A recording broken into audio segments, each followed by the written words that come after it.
That's not a comic book. Now that's a comic book. Hi everyone, welcome to another episode of Comic Reviews. I am Sid Part 2, and I have a ton of books to talk about tonight, so we are not going to waste much time at all. I've got at least one person here, it looks like. So let's just go ahead and get started. Let's talk about what we're going to be talking about tonight. As you can see, it's a lot of stuff. So we'll be starting with, no, not with that. That's in the wrong order. I always do that. Professionalism is important. Anyway, tonight we'll be starting with Trinity, number 16, followed by Bombshells United, number 8, Aquaman, number 31. 31? Yep, 31. Batman, number 37. Batwoman, get in focus, number 10.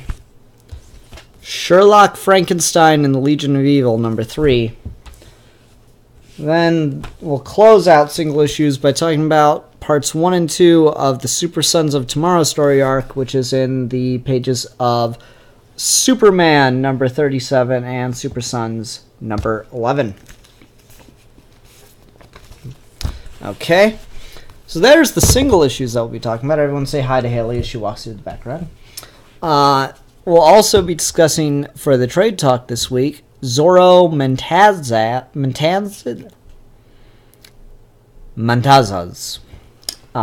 and Krampus in the corner. So lots to look forward to today, folks, and lots of books to juggle and try to figure out what to do with. Okay, so hope you will enjoy this episode with me. Just to say real quick, if you didn't see it, I made a video on featuring my custom-made Green Lantern stocking because they don't make very good Green Lantern stockings. So I hope everyone's going to have a happy holiday, as this will be the last Comic Reviews episode before Christmas, and I hope anyone celebrating any other holidays or spending time with family enjoy this holiday. Anyway, let's go ahead and talk about Trinity, number 31, speaking of the holidays. What is this? Ringing in the New Year with Deadshot. So, I've been pretty negative on the Trinity book. I didn't even feel like the last arc had a conclusion proper. And I just am always on the point of, like, is Manipal coming back? And I don't know anymore. But honestly, I've not been a fan. Like, it's felt very sloppy, this book in general has. But this issue was pretty solid. I was reasonably happy with this. I thought it was pretty good. It's a really basic, like, holiday plot, but it worked. It was a fun, solid book, so I'm not going to have a ton to say about it. I think the highlight here was the art. You just get a lot of really cool images. Like, it starts out pretty typical, and then it takes a cool comic book twist as Batman is breaking into this van driven by agents of Cobra, and one of them takes a pill and says, "You'll never get the information you want, Batman." And so you assume, okay, it's a suicide pill, same Batman does. But then fucking this happens? The dude just turns into like a giant snake monster? And that's a pretty cool twist. But the plot of this issue is pretty basic. Is Deadshot's daughter has been kidnapped by Cobra, and they say they have her in one van that is driving around Gotham City. But there are a bunch of vans with Cobra agents in them driving around Gotham City. So Clark and Diana kind of notice the commotion and come to help. And then throughout the issue, they're just all kind of thinking about what it means to, you know, have a kid and how awful that could be to lose, or what it means to help people. And that's just neat. I just like it. It's fun. It's solidly written. But again, the art in here is just really, really good. Like, I don't know, just this panel of Wonder Woman for some reason with the lasso. I really liked that. The Superman flying there looks really cool. It's really solid art. It's nothing like super special, nothing that you haven't seen in a comic book before, but it just looks good. It's well used, it's effective art, and there's something about the snow that just works. This guy, he's already a snake monster, and he's got a bomb on him, and he looks really cool. I just really dig it, you know? And then like this, with them all crashing through the glass at once. That's cool. It looks neat. So yeah. Anyway, Deadshot ends up killing one of the snake monsters before he can set a bomb off in the city, because their real plan was to set a bomb off in the middle of the city. It didn't really have anything to do with Deadshot. They were just trying to distract Batman and the other heroes. But Deadshot ends up killing a guy and finds out that they do have his daughter, but they're not killing her, at least not yet. And Batman promises that he's going to go find her. So, you know, it's a kind of whatever ending, but I did really like it for what it was worth. I thought it was a really solid issue. Let's go ahead and move along to Bombshells United, number 8. As you know, I love this book, and we get another character introduced. It's Margaret Bennett, and George R. R. Martin would probably get along. It's like, oh, you like creating a million characters? Me too. To be fair, Margaret's not creating these characters, but is certainly using the damn pantheon of comic book heroes. But before I get to that, so the last issue ended with Black Adam surprising Renee Montoya and Kate Kane, and kind of crushing part of the Spanish resistance movement, and sending Kate and Renee tumbling down into a black pit. And so it's like, oh my god, he completely overpowered them. And in this issue, they wake up in the floor of this M.C. Escher-style labyrinth. And they're like, okay, so what are we going to do? How are we going to get out of here? And I really like this. Kate Kane comes up with the idea of using her baseball as thread in the labyrinth. I thought that was neat. Before you get to that moment, you get like a little catch-up on Kate Kane. Not the condiment. You get to catch up on her character arc and what she's been doing. Which, again, it makes sense since this is the second volume of Bombshells and we're only 8 issues in. They're just trying to let people know what's going on without having to regress the story. So I as a long-term reader, can appreciate this kind of storytelling to try to attract more people. So you get like an idea of what her past was like, and she talks about, you know, Maggie Sawyer, the woman she loves, and all this stuff. So that was sweet. But anyway, I really like this idea of using a baseball for the thread to get through the labyrinth. And what really impressed me is Margaret Bennett breaks down how much thread is in a baseball. Because if you don't know this, if you've ever cracked open a baseball, it's not like solid inside. It's just wound up thread. There's a whole unseen world inside of a baseball. 121 yards of gray wool yarn, 45 yards of white, 53 yards of dark, and a final 150 yards of pale cotton. And up top, 108 double stitches and 88 inches of red thread. That's cool. I really appreciate that. That is a really neat way to do that. And so we get like this little sequence of them running through the labyrinth and talking about all the stories, the famous stories about thread and the myths that surround thread. So that was kind of cool. And then at the end of the thread, they get to the center of the labyrinth and find the Minotaur. And they're like, holy shit, it's actually there. And so they have to kind of deal with it. But as they try to run away because they can't quite fight it, Kate has a vision of Black Adam. He attacked her with lightning, and it somehow created a connection between them, which is really interesting. Again, what I really like about this is Kate as the, you know, essentially the Batman of the Justice League kind of situation, the Batwoman of the Justice League, Bombshells. You know, she is just a person still, and so she's kind of playing on a level that she's not really prepared for, you know? And it's neat that she's having to go up against this stuff. So she's, you know, she's coping. But anyways, just when it looks like the Minotaur might kill them both, who shows up? I got a couple people in chat.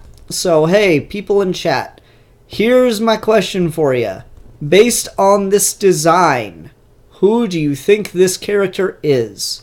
Bombshells does this all the time, where they'll introduce a character, and it's such a unique design that you have a hard time telling who it's supposed to necessarily be. So, I'll wait for my live chat to tell me who they think this is. People watching after the fact, this is why you should come live. It's a interesting reveal. I'm just curious if anyone else got it. I got Cersei suggested. I got a no idea suggested. No, this is not no idea, nor is it Cersei. Cersei would be neat to see in Bombshells, though. Maybe we've already seen her and I've not noticed. Shadow Batman says Raven, but Raven's already shown up in Bombshells. She also had a very deceptive character design where I could not tell. Alright, well, it looks like everyone that's in the chat has guessed, and you're all wrong. Talia al Ghul. Talia al Ghul. Oh, Robert Emmett got it. It was Talia. Yay. Yeah, Talia al Ghul is now in Bombshells, which is really cool. So she shows up and saves them and tells them, like, her story and her family's story, and apparently they have been in Spain for hundreds of years since the Muslim Empire. For those that don't know, the Muslim there was a Muslim caliphate that actually ruled over large sections of the world, including the Middle East, Africa, and Spain. Jacob Carlson's all like, how is that Talia? I don't know, it's a vaguely Talia design. She's got kind of like a Eastern influence to her. She's got the sword. I feel like that's a vaguely Talia enough design for the Bombshells aesthetic. I like it. I can dig it.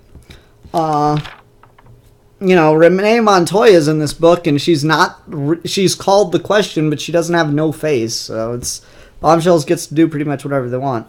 But anyway, her family has been in Spain for hundreds of years, guarding over a Lazarus pit, and that's really cool. Shadow Batman says she's Muslim in this. No, they've just been in Spain that long. They've been in there since the beginning of the Muslim Caliphate, which is kind of a neat idea. Anyway, so the Lazarus Pit has also created the Minotaur here, but it has also been used, perverted by someone from the modern age. And that person used it to save themselves, even though they definitely don't deserve it. The cheetah.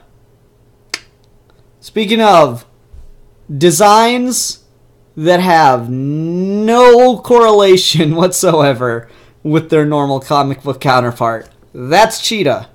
Her design has not changed. She is not a feline woman at any point in this continuity so far. So, you know, again, these designs do not have to be anything like their comic book counterpart. I'm really curious to see if Talia goes dark, though. That is what I am wondering about. I am very, very intrigued to see if Talia goes off the deep end. But anyway, this wasn't like the huge emotional impact kind of stories that Bombshells does all the time.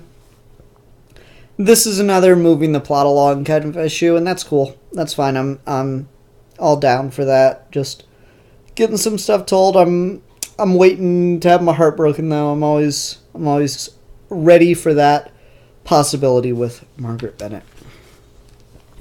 Chat's blowing up. Hi, Akuma Ranger. Alex, no last name, asks, do I watch Rick and Morty? Yeah, actually, a lot of people at work are into that show, so I've gotten into it as well. All right, let's go ahead and move on to Aquaman, number 31. So I picked up this book because Steven Sejic was writing or was doing the art on it, and I was really excited for that. And when I was in the store today, I saw that his name is not on this cover, but I recognized Steven Sejic's style, and that is most definitely a cover that he did. So I bought the book anyway, and it turns out that the artist is changed within the book. Sejic just did one last cover, it appears. But I gotta say, the artist they got, Riccardo Federici, Federici, Federici, he matches Sejic's style really, really well. For those that saw the Sejic issues I was talking about, that is pretty dead on, I gotta be honest. I think it looks pretty sweet.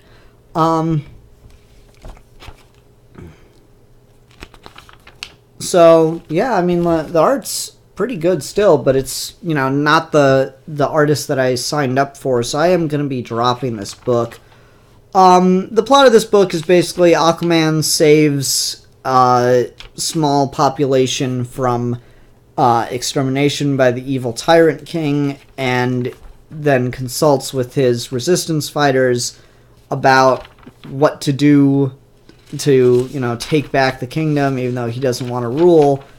And they convince him to go to the criminal gangs in the Ninth Triad and get them to join. That's cool. That's all well and good. I don't particularly care about this story all that much. Again, I was reading it for Sejic. Jake Carlson in the comments says, it looks a lot crisper than Sejic. And I will agree. Sejic has a much softer style. He does digital painting techniques. He uses Photoshop, but uses traditional techniques. So you get like some really interesting, you know, soft brushes when he does stuff. But this has a lot more hard line kind of look to it. Like, it has a really, really well-defined Aquaman face, and just everything looks really, really very definite. Like, I like the shading techniques used on King Shark there. They don't show up 100% on my camera. But Riccardo is a lot more realistic than Sejic, and that's all well and good, but it's just, I'm not really following Riccardo as an artist. I do follow Sejic, so I am going to be dropping this book, but not because the art is, like, awful or anything. It's not like 26, which I thought was really, really bad, which was the 2-issue arc before Sejic jumped on. This, I mean, it's a pretty good continuity of style, though. That is an impressive decision from, what would that be, editorial? Who would make the decision for who gets to be the artist that picks up to continue a run, right? But it is pretty crisp, pretty consistent. I do like a lot of it. Like, this top panel here of Aquaman's face, that's really cool looking. It looks great. Yeah. Otherwise, though, I'm not planning to stick with this. So, yeah. Let's go ahead and move on. Batman, number 37. Double Date. What do I say about this? It's amazing. It's adorable. It's a great single issue of Batman. Like, it's a really good issue of Tom King's run. It's informative, and it builds on what Tom King is doing with the Batman-Catwoman relationship. It builds on the way Batman views himself in Tom King's continuity. It's doing a lot of things. But this is just a really, really good single issue. In all honesty, I feel like this is probably going to be one of the greatest Batman Superman stories ever told. Like, you know, they released those collections of stuff over the years, and those are a lot of fun, but usually they put in stories that, like, don't really work unless you know the continuity. Like, all you have to know is Batman is engaged to Catwoman, and they explain that in the book. They explain that as the context here, and wow, this is good. I really like this. This is a lot of fun. This is just really charming, fun, enjoyable comic book writing, and I love it. So I don't want to talk too much about the plot of this issue. I just want to talk about the beginning of it. So they all decide to go on a double date. Superman, Lois Lane, Batman, and Catwoman. And they decide the best place to go is to a fair, but they're told they're not allowed to get in because it's superhero night. So you have to be wearing a superhero costume. So they're debating whether or not to leave. And then Catwoman suggests... Lois Lane suggests, why don't you guys just wear your costumes? You already got them. And they're like, no, we'd look too much like our actual selves, and that could, you know, give us away. And then they suggest, why not just switch costumes? And so, like,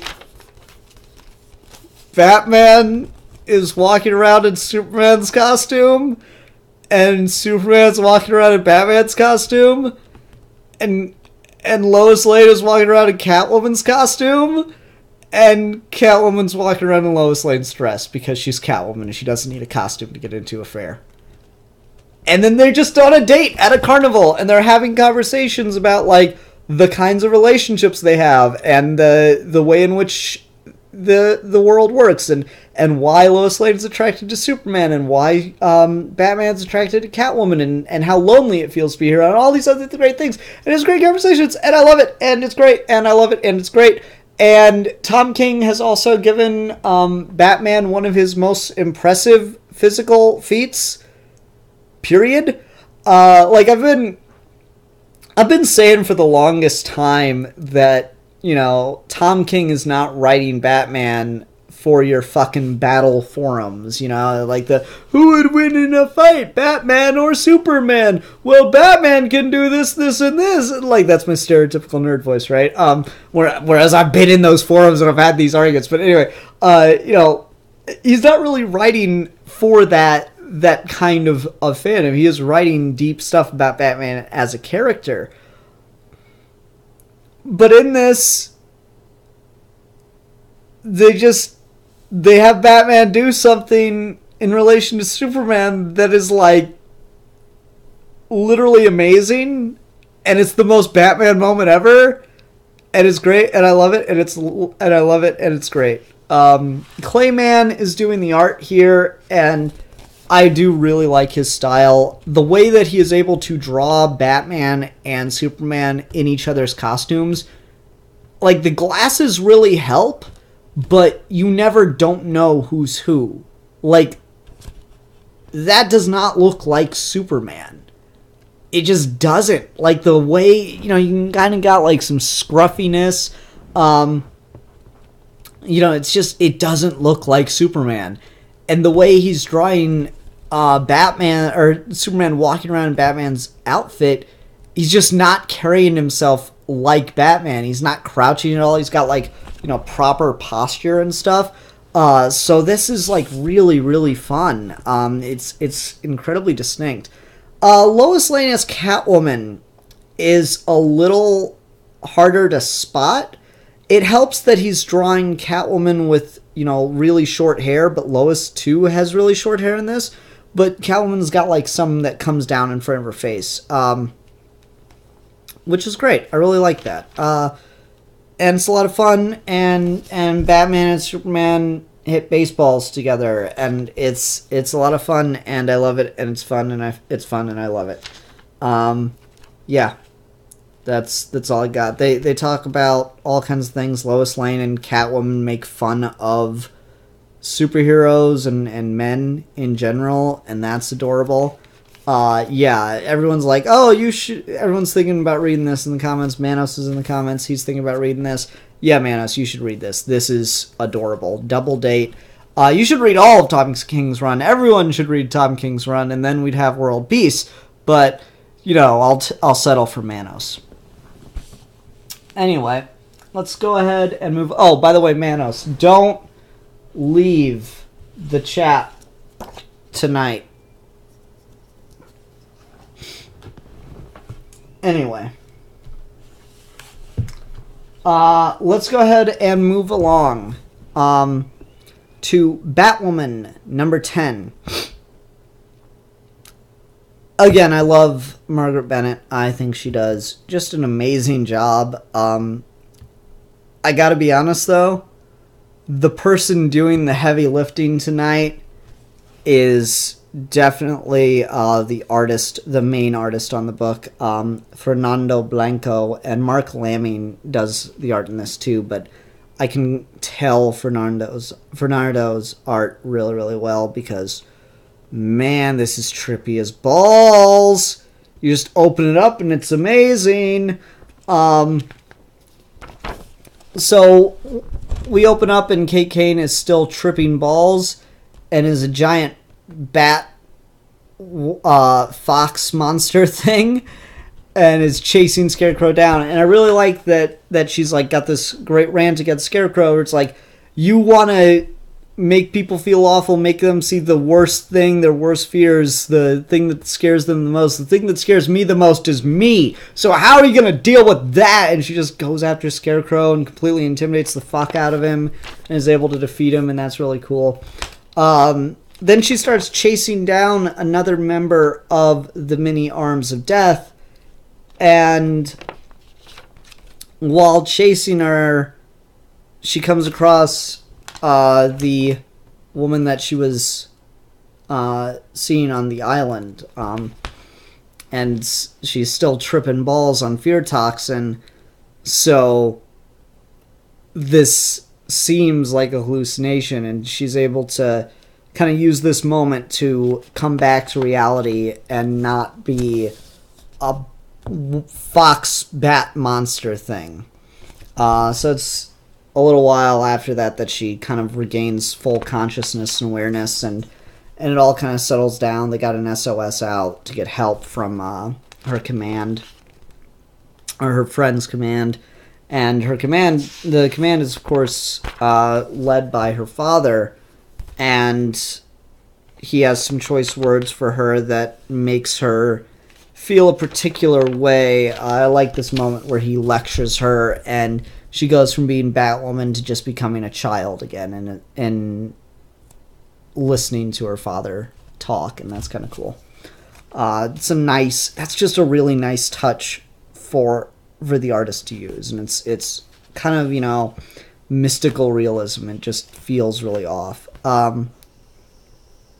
Anyway, so she's like, now that everything's died down and the bad guy got away, they're reviewing all the security footage, and they realize, holy shit, she was actually here. The woman from the island was actually here. She's working with the Many Arms of Death. So Kate Kane runs to try to catch her, but she's already gone. And so it looks like things are just going to develop even more personally for Kate Kane in dealing with the Many Arms of Death. I really love the feel of this book. It feels like classic Denny O'Neil style globe-trotting Batman, and that's really cool to do with Batwoman. I think it is really neat. Like all the people that she's met along her career and stuff kind of come back to haunt her and all this. I think it's really, really solid. The next arc has a great tease that gets me really excited. It's called Next New Year, Same Old Pig. PYG. Kate Kane vs. Professor Pig. Yes. Oh, that sounds great. I'm excited. I am really, really excited for that. Otherwise, again, just really solid issue. The art in this just is absolutely fabulous. I love how much Kate Kane pops with the red, and my camera is having a hard time in just adjusting for it. And that's okay. So yeah, I'm just enjoying this book. This is a really good book. People are probably sleeping on it. I get that feeling. I don't hear anyone else talking about it. You shouldn't. It's really cool. I mean, look at that cover. That's an awesome cover right there. As I always say, that's a poster. Oh, how's everyone doing in chat? Everyone good? I hope everyone's good in chat. If you're not good in chat, then what are you good at, really? These are the questions that you come for. Anyway, let's go ahead and move along to Sherlock Frankenstein and the Legion of Evil, number 3.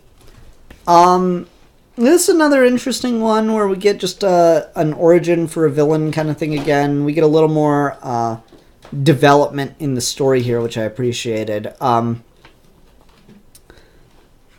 So, kind of opens up with a dream sequence.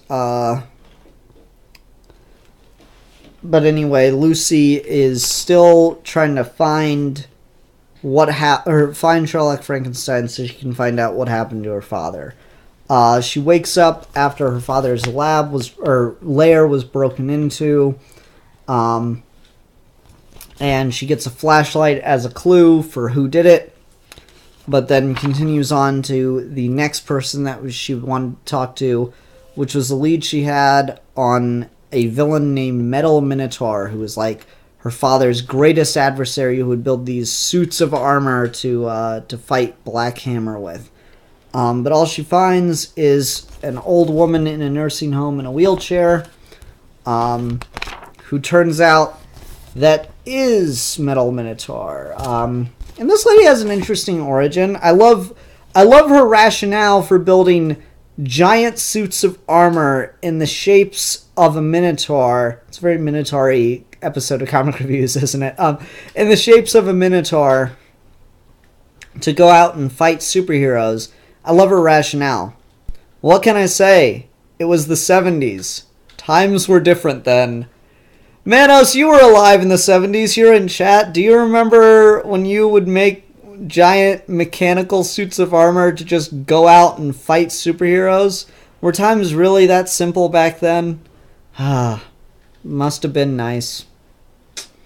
You just sometimes feel like you were born in the wrong decade. I really think I could have cut it in the 70s, you know? Damn. Oh well. Get some really cool art by Dave Rubin in here of like flashbacks to fights with Metal Minotaur. Like that's that really cool level of brutal. Like this comic has such a what would you call it?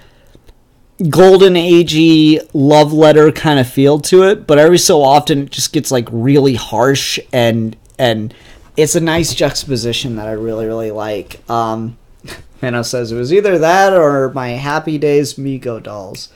Hey, see what I did there? Because, yeah, get it? Anyway, I just like the feel of this book with the really brutal moments, whether they be physical or emotional, paired with this like starry-eyed, rosy glasses kind of feel for classic comic books.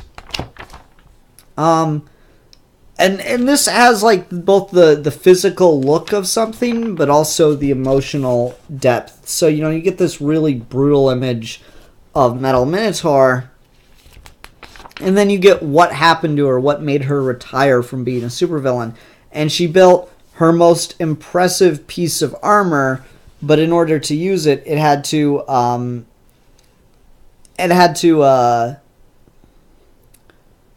wired directly into her, what do they call it? Right up to it like an exoskeleton. That's what she says. So, like, just walking in the thing broke her spine, and she was gonna die if Black Hammer hadn't found her and saved her, and they actually became friends because of it. And so she knows who Lucy is and all this stuff. And she tells Lucy that she was at the last meeting of the villains and everything that Sherlock Frankenstein called, but it wasn't to go and attack them while they were fighting Anti-God. It was to go and help them, to try to convince everyone to go help the heroes fighting Anti-God. And so that was a really cool moment. I really liked that. But then, based on a flashlight that was left behind at the hammer lair, Lucy is able to piece it all together and realize that Sherlock Frankenstein has been running the Spiral City Asylum this whole time. So, incredibly fascinating, very hooked on this series for obvious reasons. Always excited to read more. Can't wait for to get back to the Black Hammer book proper, but Jeff Lemire and Dave Rubin really are killing it for this middle, in-between, informative story.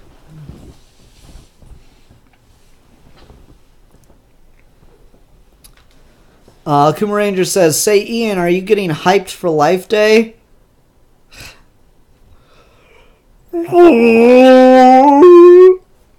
I don't do a very good Wookiee noise. I feel bad. Deadpoolzilla asks, would Sherlock Frankenstein be a book I recommend? Sherlock Frankenstein itself, maybe not. It would be interesting to read Sherlock Frankenstein without having read Black Hammer. I would recommend Black Hammer, and that will make you want to read Sherlock Frankenstein. Let me put it that way.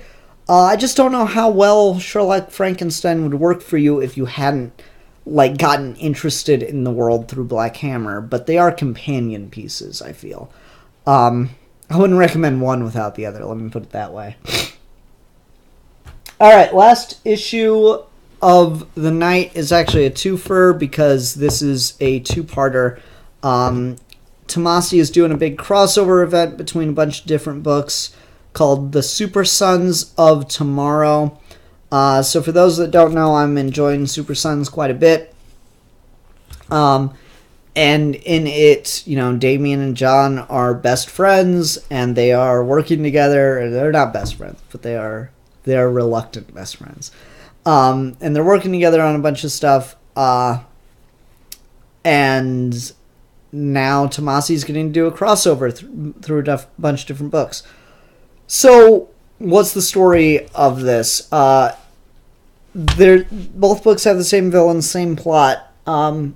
So in Superman number 31, Tim Drake from an alternate timeline shows up. This is an evil Tim Drake from a future alternate timeline. I think he was introduced in Detective Comics. I don't know. But he has seen Jonathan Kent in the future accidentally kill millions of people. So he knows the only way to stop it is to go back in time and kill Jonathan Kent as a child. So it's kind of got a Terminator feel to it. So in Superman number 37, he shows up first to take out both Bruce Wayne and Superman. And he manages to do that with the help of Bruce Wayne's own paranoia, his plans. Anyway, so he's able to take both of the dads out. And then in Super Sons number 11, he corners the boys in Titan's Tower locks everyone in, and starts to attack John with the system's defenses. And I kind of like that. He was able to do that because he's Tim Drake. He has Tim Drake's DNA. He set up the security for Titan's Tower, and so he's got access to it all still. I thought that was pretty cool. Anyway, so he's able to, like, incapacitate John with this, like, gooey crap, but that's just kind of, what's the term I want here? That's kind of like supercharging his powers, or sending him into overdrive, trying to survive, sending him into kind of a survival mode.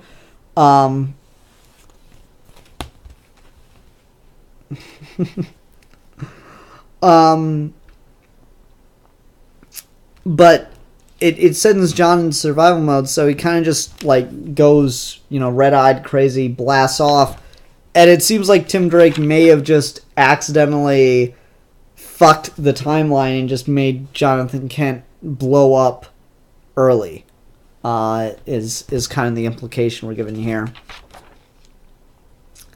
But the reaction that Tim caused in Jonathan Kent has put him on someone's radar, but not on the Teen Titans' radar, because they're all incapacitated.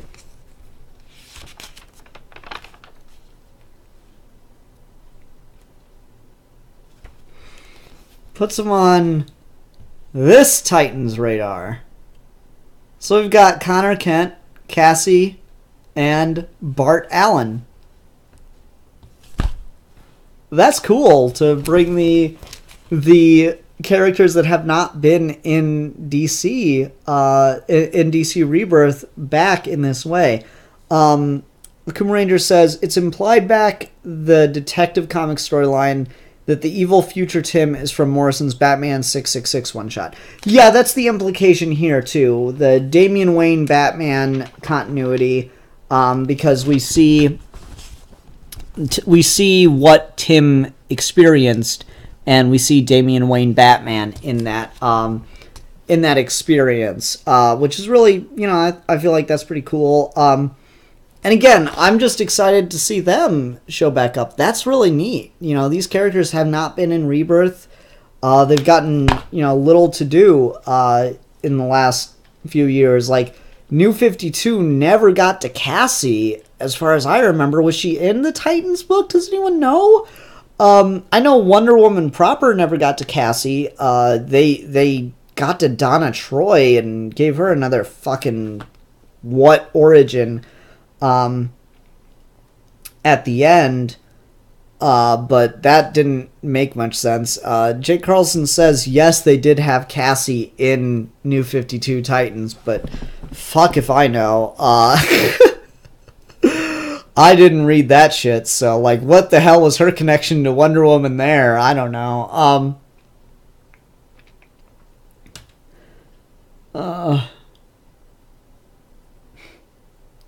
Cassie was a thief or something? That's weird. Okay. Whatever works. This is proper Cassie. Let's put it that way. Anyway.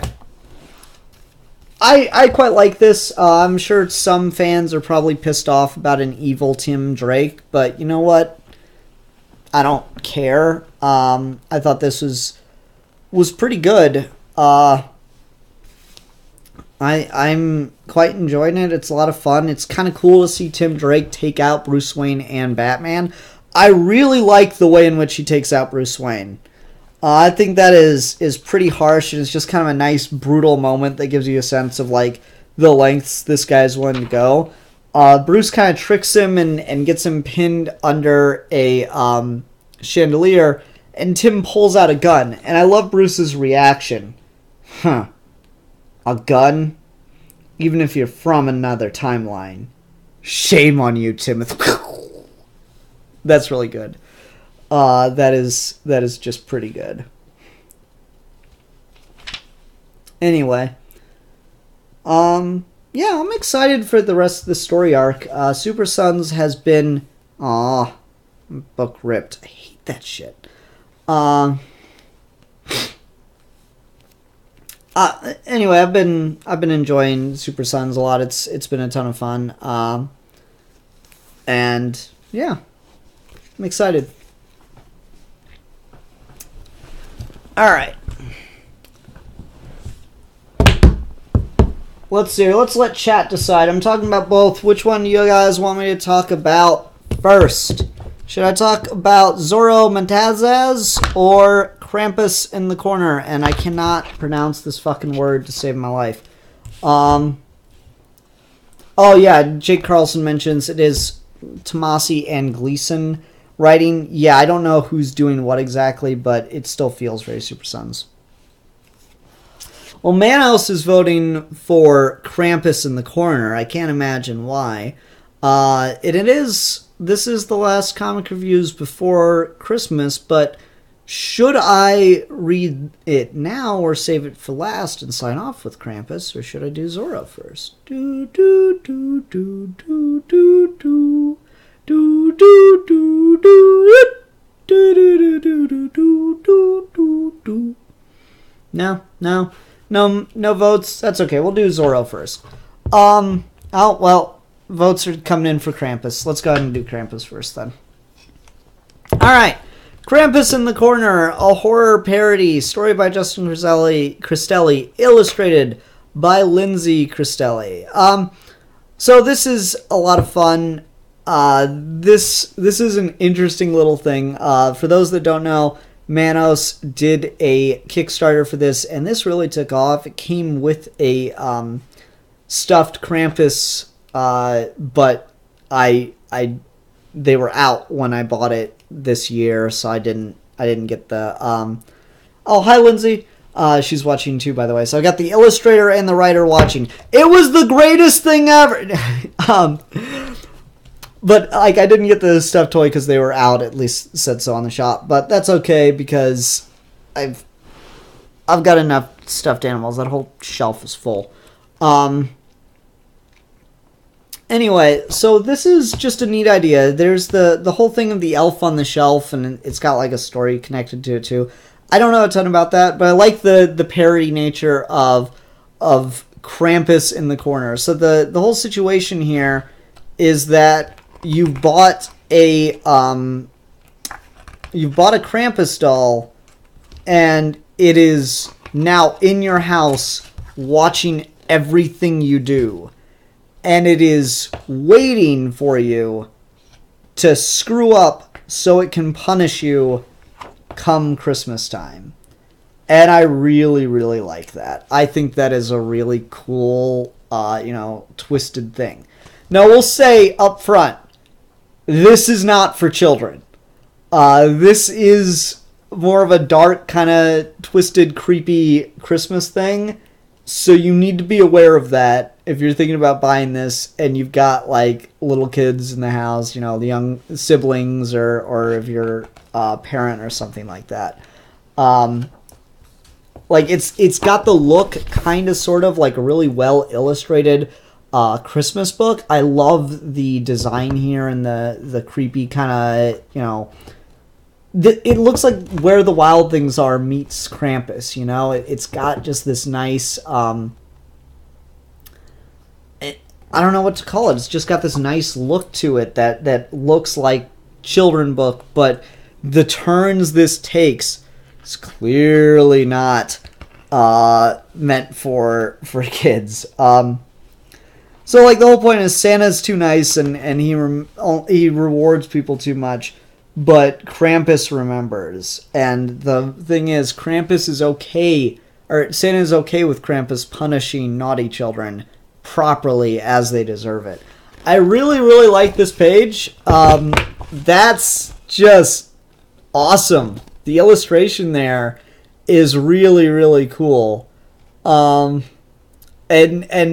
Manos is in the comments and goes, yeah, we were aiming for a children book style. And it really does show, because like this just, it looks like the kind of art you'd see in children's books. But the turn it takes most certainly is not.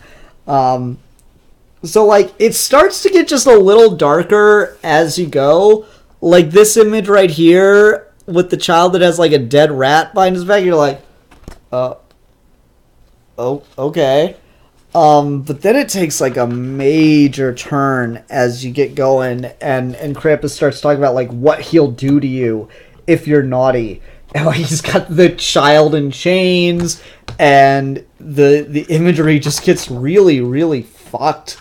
To be honest, like, you know, as kids are getting beaten up, it's like, I've seen you bully and I've seen you say mean things to people online and yada yada yada. It just starts to get really twisted. And then like it just goes for it, and you get this image of what Krampus will do to you. No, unlike Santa Claus, I am without mercy. I will gather bundles of sticks to whip you within an inch of your worthless life. Oh my god, that is a twist. And then you just like it gets progressively darker and creepier, and I really like that about it. It's a charming kind of creepy and scary horror, and that's a lot of fun. But yeah, do not let children read this. You will have children with nightmares on your hands, and no one wants that. Nice wholesome image to will drag you to hell. And then you have just, okay, nice family picture and Krampus, you know, in the corner. I like that. That's fun. It's a nice story. It's foreboding, it's ominous, it's short, it's simple, it's sweet. My only thing is I wish it were a hardcover. It feels like the kind of thing, but really good, scary, kind of creepy story.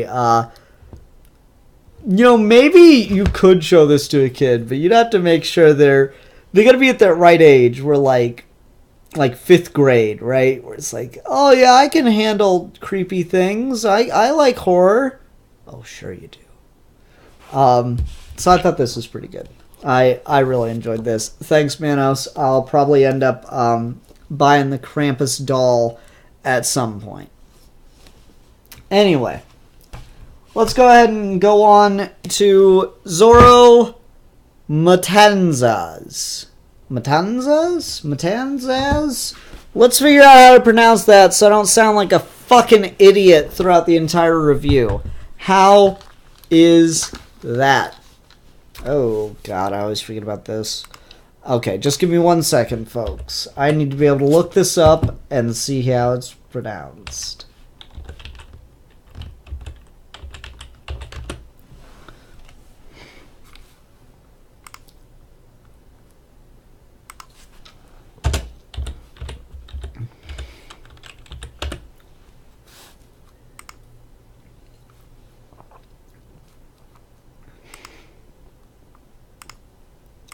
Mantanzas.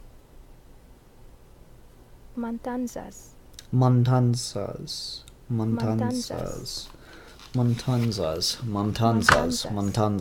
Mantanzas. Mantanzas. Mantanzas. Mantanzas. Mantanzas. Mantanzas. Mantanzas. Mantanzas. Okay. Now that I'm not going to sound like an idiot through the whole review, let's talk about Zorro Mantanzas. So this is another Zorro thing written by Don McGregor, and Don McGregor writes a really, really good Zorro. And I can't tell you how much I dig Don McGregor's Zorro. This, unfortunately, it's not bad. I don't want to give that impression. I have no idea what the hell's going on here. I've read over the back. I haven't had the chance to do much online research on it. But this is just weird to read on its own. And it doesn't have, like, volume 1 of anything on the side. It feels like I'm reading a story arc from the middle of a run. This comes completely out of nowhere. It feels like I just don't know what the context was for this. And I flipped through it and, like, it says it was published in 2010. But as I flip through and I look at the covers by Mike Mayhew, which are really, really stunning. Beautiful, beautiful cover work Mayhew did here. you can see dates put on some of the cover work that say stuff like 99, which makes me think, obviously 1999. And if that's the case, I wonder if this was like part of a comics run Don McGregor was writing in the 90s, but then sales dropped off and they never got to finish a story arc that they really wanted to do, or something. I don't honestly know what the context for this is that makes it make any sense. But like we have Zorro dealing with a villain that he's met before, and we are left with a conclusion, and we don't know where it goes. And as far as I know, at the time of this reading, there's nothing before or after this by Don McGregor in a particular Zorro run. And so I'm just lost. That being said, this has all the trademarks of Don McGregor Zorro that I really like. It does a lot of really cool stuff that I thought was really neat. I love the way this opens as you get just like a cool layout and look at the fox's den. So you got the bottom of this cave where they keep Tornado stabled, and then you've got one layer of it where they've set up a laboratory for Diego, and then you've got the topmost layer of it where he's got a changing room for all his Zorro outfits and for his, Don Diego gear and stuff like that. And then they show you how the Fox's Den is connected to the De La Vega Hacienda. I think that's really cool. It's like when you get like those Secret Origin comics and stuff where you get a tour of the Batcave or whatever. That's neat. And we even get a quick reference to Batman here in the den scene that I thought was really cool. In this top panel, Zorro's dodging a bat. I thought that was a pretty neat touch. So it's got that, and it has just the feel of the characters. They go for a very Disney inspired look and characterization here. Let me see if I can find the panels. Here, look at this image of Zorro and Bernardo that looks straight out of the Guy Williams show. So that's cool. That's fun. Mike Mayhew does some absolutely breathtaking art. I love that image of Zorro. That is iconic right there. Wow, that looks good. Just beautiful painting. Anyway, so the story for this one is that this villain who has situated himself in control in a position of power over Los Angeles has invited or has been invited by Don Alejandro Diego's father to a Mantanzas, which is the rustling, the slaughter, the process of slaughtering cattle, and it's like kind of an event thing that they do. And he's been invited to try to, help solidify relationships and stuff. But he's got a plan that he's going to rile up one of the bulls, get it to start attacking someone, and then he's going to stop the bull. And the villain wants to do this to endear himself to these rich, influential people of Los Angeles. But that plan goes wrong. And even though Zorro is there watching things, he's distracted at the time and not able to stop it because a grizzly bear has smelled the blood from the slaughter and has come down the hill and run into Zorro and Bernardo. And it's just really cool. It's a surprising situation, and it's a shocking situation to put Zorro in. So it allows the villain time to enact his plan while Zorro's dealing with this. And in the enacting of his plan, he gets a bull riled up and bucking, and Alejandro de la Vega pays the price and gets gutted. And that's brutal as shit. And so what I like about this is very much in the sense of how Don McGregor writes Zorro. Don McGregor is very aware that Zorro is taking place in a historical period, and so he writes things as if they, like, he writes things that just you had to deal with at different periods in history, and this period in particular. So, like, when I was reviewing his paper cut series, like, he writes the Great American West, and he puts Zorro in it, and that's really cool. When I was reviewing the Zorro Dailies, which is an old episode of Trade Talk, you can go check that out. When I was reviewing Zorro the Dailies, he puts Zorro in relation to the California tar pits, which did exist. Obviously, they're tar pits. They've been around for centuries. He writes a whole plot that the impetus begins with the tar pits, and that's really cool. It's really neat. It's effective writing, and it makes Zorro being stuck in this period of time, since we've, for whatever reason, never brought him forward more into the modern day. It just makes it more enjoyable to read. It makes it feel fresh when you do things that are like actual historically, relevant. So having a bull stampede, having a grizzly attack, and having a stampede ensue are all actually, thrilling Western style drama set pieces that feel uniquely Zorro, since we don't do a lot of Western comics anymore. And this book is pretty fucking brutal. So, animal lovers beware. And it just, I don't know, it feels pretty cool to see this kind of stuff done with Zorro, though. So anyway, Zorro's obviously very pissed, and he goes to confront the guy while his father's like bleeding to death on the ground, and all the noblemen only see Zorro confronting the guy who just saved Alejandro de la Vega. So they're like, oh, maybe this Zorro guy is evil. Maybe we've been wrong about him all along. And so the villain's just kind of soaking this up, loving it, and he knows Zorro's in a shitty place, but he doesn't know who Zorro is. So he doesn't realize how pissed he is about Alejandro being, caught in the middle of all this.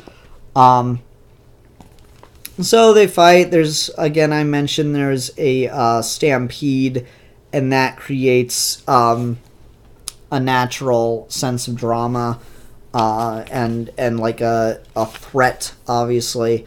And then Zorro has to deal with that and try to get his father out of there. And we're left with Alejandro de la Vega hanging on to life by a thread, and Diego having to figure out what to do.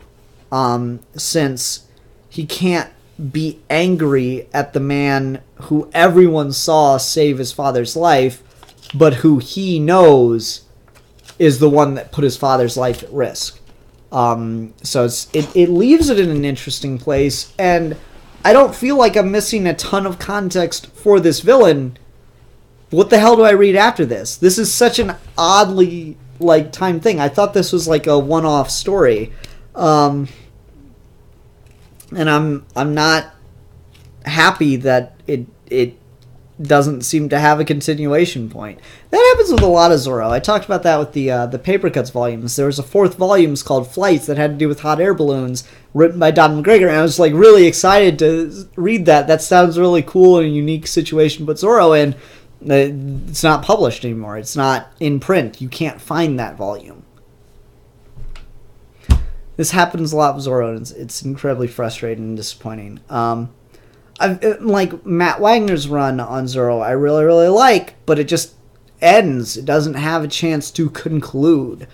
It does it twice. It ends flat out twice, which is disappointing. So I feel like the lesson here is, if you're writing Zorro, you can certainly feel free to seed a run, seed ideas to pick up on later, but you shouldn't depend on those ideas. You shouldn't depend on getting more than the issues you're being paid for, contracted for, because there's no guarantee you'll ever get to finish that story, and that's disappointing. But it would be good advice for Zorro writers out there if you're listening. Anyway, that'll do it for Trade Talk. That'll do it for comic reviews, everybody. I hope you enjoyed. Jake Carlson is asking in the comments something, so I'm going to do just a couple minutes of live commentary. So another reason to show up live if you're watching this after the fact. Every Wednesday night, live. But for now, that'll be it for Trade Talk, so bye. Jake Carlson, live comments, is saying, how much Spider-Man have you read? Not a ton. I read 2 volumes of the Vengeance, or what is it, Birth of Venom and Vengeance of Venom. I've not read a ton of Spider-Man outside of that. It's weird, my very first comic book ever was Spider-Man, and I like Spider-Man. I've never read Spider-Man consistently in comics for whatever reason. He's just never been like my character, and I've yet to ever see something on the shelves where it's like, oh, I want this issue of Spider-Man. It just never happened.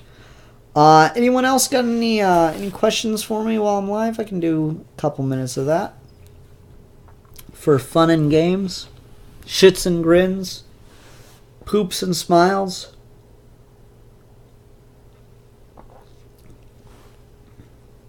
Okay. And apparently the Lee and Ditko run is really, really good. I mean, I'm sure it's kind of, the one that gets talked about a lot is Stan Lee kind of had a very particular vision for Spider-Man as a coming-of-age story, so that would make a lot of sense. I talk about this with Steve, wherein you want to get into Batman? Oh, go read Year One. Go pick up the first issue of Rebirth. Go read, I don't know, Grant Morrison's first volume. There's all these separate things where you don't have to have an intense knowledge of Batman to be able to just pick up a Batman story and enjoy it. Oh, you want to get into Fantastic Four? Or you want to get into Silver Surfer? Okay, you need to read this first, then you need to read this 20-year run of comics, and then you need to read this 10-year run of comics. And then you'll start to get a sense of the character. Then you can read the day-to-day stuff.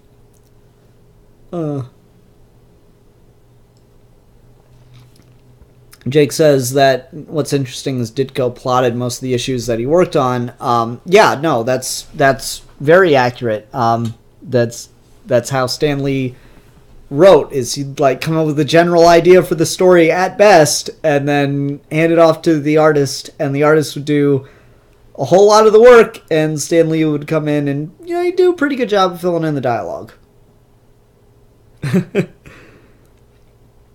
And yeah, but that's just how Marvel was, and just the whole sense of Marvel was a universe, and it's always kind of been that way, and so just getting into it doesn't really, it doesn't really work. It's harder. It's a harder universe to crack and get into, I feel. Which it's weird that they've transplanted that problem over to the movies. I think, like Infinity War is coming out pretty soon, right?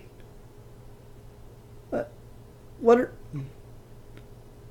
if you've never seen an MCU movie, but you, for whatever reason, want to go see Infinity War?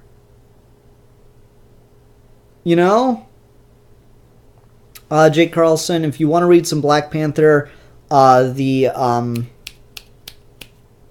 can't I think of his name? I did all the volumes, and I cannot think of his name. Why can't I remember the guy's name off the top of my head? Who was the Black Panther writer that I raved about for the longest time? Oh, brain don't work. McGregor. No, McGregor's good. He did Zorro too. McGregor's good. I haven't read his Black Panther though. Hudlin. God, that took forever. Yeah, Hudlin. I I think his Black Panther run is really good. Overall, it's really good. I think, it gets kind of distracted by the universe a little bit, but it's a pretty solid run overall. Fun and enjoyable. I definitely would recommend the first trade, which is Who is the Black Panther. I think that is a great Black Panther story. The BET animated series / Marvel Knights motion comic, whichever way you look at it, is basically just an adaptation of that first 6-issue run, and that is a really solid book.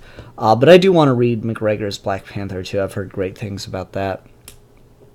Alright, I think that'll do it for comic reviews, everyone.